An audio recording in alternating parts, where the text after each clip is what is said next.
వందల కోట్ల భూములు ఆ కంపెనీల పేరు మీద కట్టబెడతావు.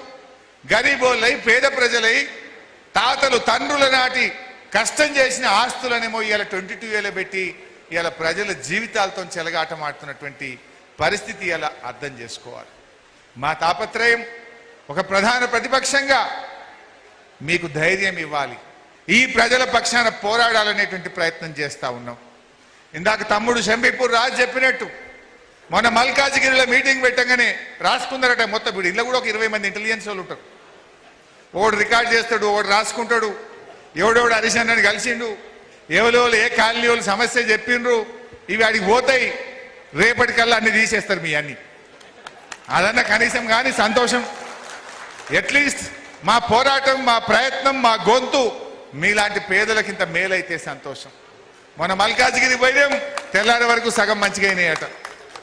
మొన్న తెలంగాణ భవన్కు కొంతమంది వచ్చిండ్రు, జనతా గ్యారేజ్.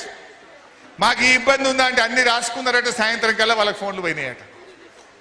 సరే కానీ అట్లీస్ట్ తీయాల ప్రభుత్వం తప్పు చేసినా ఎవడో ఒకడు ముళ్ళు కట్టబెట్టి పొడవాలన్నా వద్దా, తప్పును ఎత్తి చూపాలన్నా వద్దా? ఇవాళ ప్రజల గొంతుకై బీఆర్ఎస్ పార్టీ పనిచేస్తుంది. ప్రజలే కేంద్రంగా, ప్రజల ఇబ్బందులే కేంద్రంగా, ప్రజల కష్టాలే కేంద్రంగా, ఎక్కడ సమస్య ఉంటే అక్కడ బీఆర్ఎస్ పార్టీ ప్రజల పక్షాన నిలబడి పోరాటం చేస్తూ ఉంది. ఈరోజు ఇన్ని కాలనీలు, రుక్మిణి ఎస్టేట్స్ అని కానీ, శ్రీరామ్ నగర్ కాలనీ కానీ, మహదేవపురం కానీ,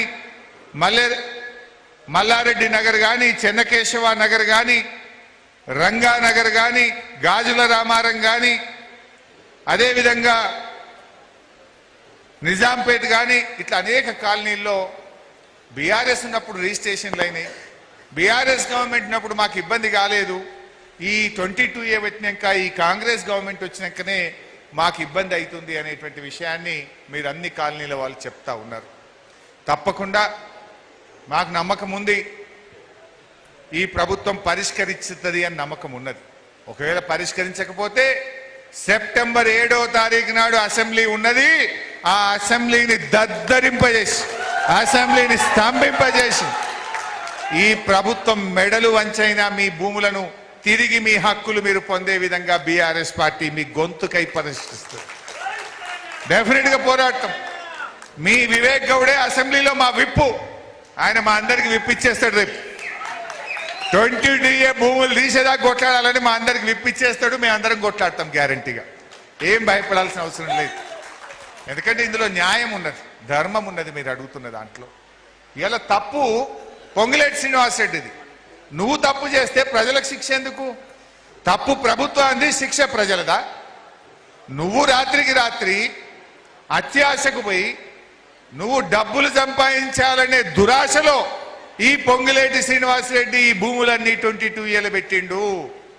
కానీ పొంగులేటి శ్రీనివాస్ రెడ్డికి తెలియదు ఒకటి ఉంటది, నీ డబ్బు దురాశనే నీ దుఃఖానికి ఏదో ఒకనాడు కారణమైతుంది. మిస్టర్ పొంగులేటి శ్రీనివాస్ రెడ్డి, దురాశ ఎన్నటికైనా చేటే. నువ్వు ఈ 22A పెట్టాలి, కమిషన్లు కొట్టాలి, 30% వసూలు చేయాలని చేసిన ఒక కుట్రతోని ఇలా లక్షలాది మంది ప్రజల జీవితాలు ఆగమైనాయి. అరే పెళ్లిలు ఆగమైతున్నాయి,